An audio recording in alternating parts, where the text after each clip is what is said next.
Thank you for having me here today. I'm deeply honored.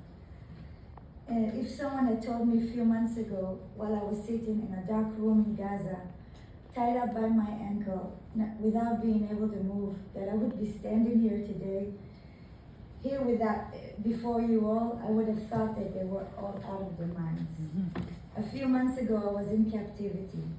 Captivity is such a big word, but I want to describe to you all what it really means. Being in captivity means having no control over your mind, body, or soul.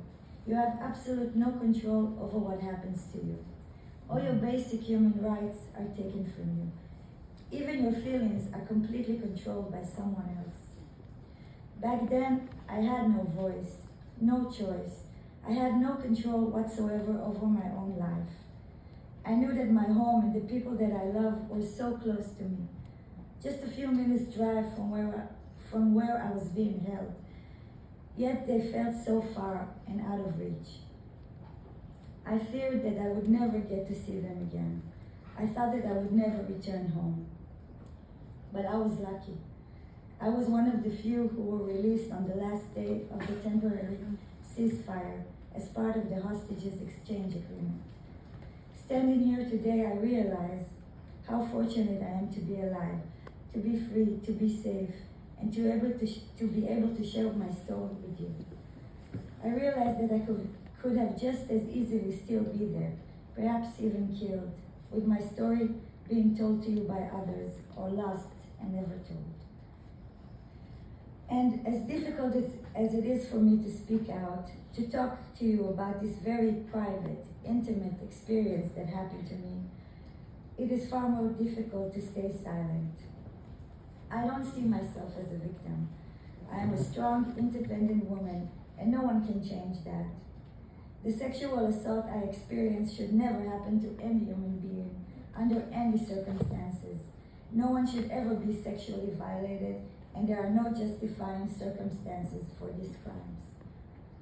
I remember telling myself that no matter what happens to me, if I will come out of it alive, I would grow stronger from it and not let what happened define me. Yes, it will always be a part of my story, but with time the trauma will subside and these difficult events will empower me. As I said, back then I did not have any choice. I had to do what I was told in order to stay alive. Now I have a choice, and I have decided I could not stay silent. I must speak about the horrible things that are probably still happening there to innocent women and men. My recovery depends on the rescue of my sisters and brothers who are still there. My wounds cannot even begin to heal as long as their suffering continues.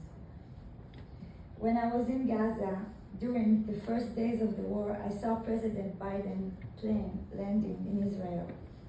It gave me such hope and strengthened me, knowing that Israel's best friend was coming to our aid. President Biden's last speech renewed my hope that we can move forward with the deal and release all hostages as soon as possible. And I really, really hope that it will happen soon. Thank you. Thank you so much.